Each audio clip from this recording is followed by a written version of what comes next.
My father handed the company to my golden boy brother at his 60th birthday. So I quit overnight and built a rival empire that crushed them. The crystal champagne flute felt heavy, a cold anchor in my hand.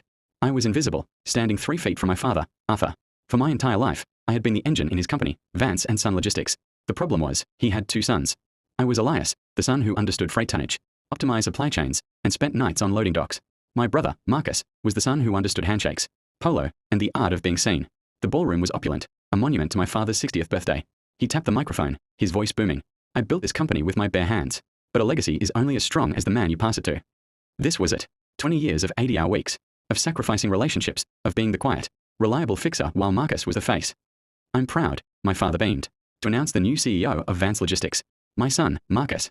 The applause was a physical blow. Marcus, golden and glowing, hugged our father. I saw my mother look at me, a quick, pleading glance. Don't. Not now. Betrayal is a cold, quiet thing. It's not a shout. It's the sudden absence of air. I placed my untouched champagne on a silver tray. I didn't say a word. I didn't look at Marcus, who was already accepting congratulations for the empire I had maintained. I walked past my father.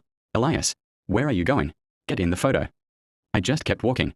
I left the hotel, went to my office, and packed my personal effects. My resignation email was one sentence. I am no longer an asset to this company. By 8 a.m., I had liquidated every share I owned. It wasn't much. My father always preached patience, while giving Marcus an allowance. I started Apex Shipping. I had nothing but a name and a reputation for being the man who actually made the deliveries happen. My office was a windowless room with a leaking pipe. The next 2 years were a blur of cold coffee, high interest loans, and brutal loneliness. I lived on spite. I slept on a cot. I poured every ounce of rage I felt into my spreadsheets. I knew every flaw in the Vance Logistics model because I had built most of it and argued against the rest. They were old, heavy, and arrogant. I was new, fast, and hungry. My first move was their cornerstone client. Mr. Henderson, I said on the phone. Elias Vance here. I know your contract is up. I know you're hemorrhaging money on their last mile delays. I can do it for 20% less, with real-time tracking. He signed. Then another. And another. I poached their best drivers, the ones who knew I'd fight for their overtime. I poached their sharpest accountant, the one who knew Marcus thought EBITDA was a foreign car. The climax came a year later.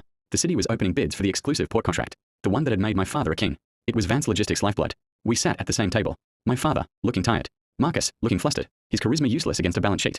They presented first. It was a weak, legacy-based play. Then I stood up. My presentation was data, efficiency, and robotics. I didn't just promise. I guaranteed. The lead commissioner didn't hesitate. The contract goes to Apex. The downfall of Vance Logistics was faster than its rise. Without the port contract, they couldn't cover their debts. Marcus, it turned out, had been expanding with money they didn't have. 6 months later, I was at an auction. I watched them gavel away my father's fleet of trucks, his warehouses, his desk. I bought the building, the one he'd built, for pennies on the dollar. I stood in my new, massive corner office, his old office. My mother called, sobbing. He's a broken man. Elias. He just sits. Marcus is gone. We don't know where. You did this. You won. Are you happy? I looked down at the city lights, at the massive Apex logo